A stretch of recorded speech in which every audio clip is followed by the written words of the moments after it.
And now to your money watch, where raising a child is getting more expensive, and parents know between food, clothes, school costs, and activities, the bills can easily pile up. Yeah, according to a recent survey, it was done by LendingTree, the average cost to raise a child in the U.S. is just under $298,000. Of course, that's over the 18-year span from one to when they become an adult.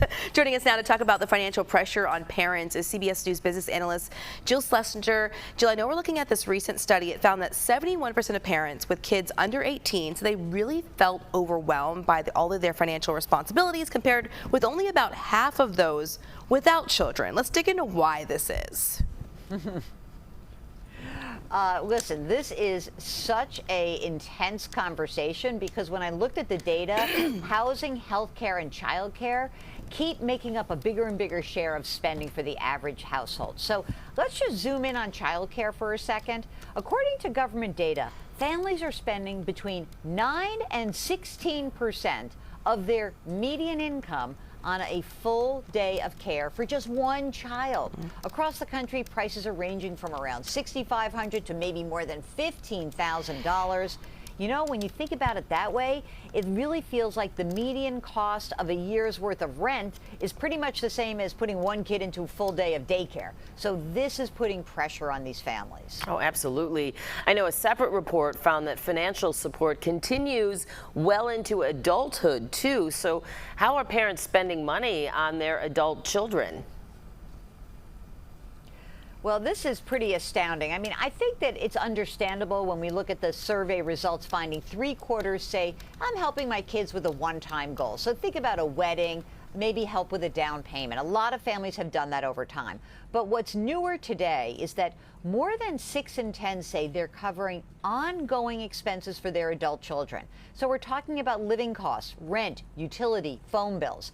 That is not something that used to happen 20, 30 years ago.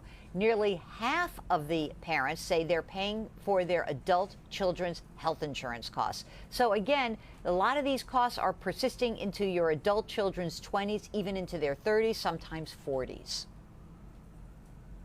Over here, well, I have one about to graduate from college, so you know I might be in that category soon. Yeah, it's like, I hope okay. not. But all right, so Jill, question then: how can parents help but not enable their kids? I mean, that's the big question here. Yeah, I mean, I think it starts with looking at your own financial life, because I think the parent has to say, if I help my kids, does that put me in any financial peril? I really get worried when I hear from people saying, well, I'm just going to take money out of my 401k to have my kids' down payment. That's very, very dangerous.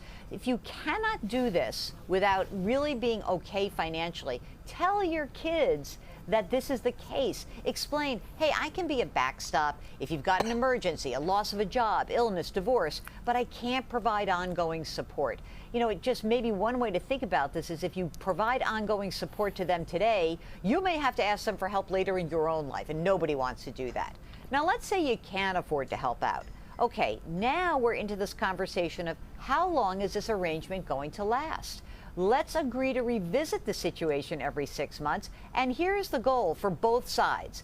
We want to create financially independent adult children. In other words, kick those kids off the payroll as soon as you can. Jill, you're speaking my language. All right, thank you so much for that information.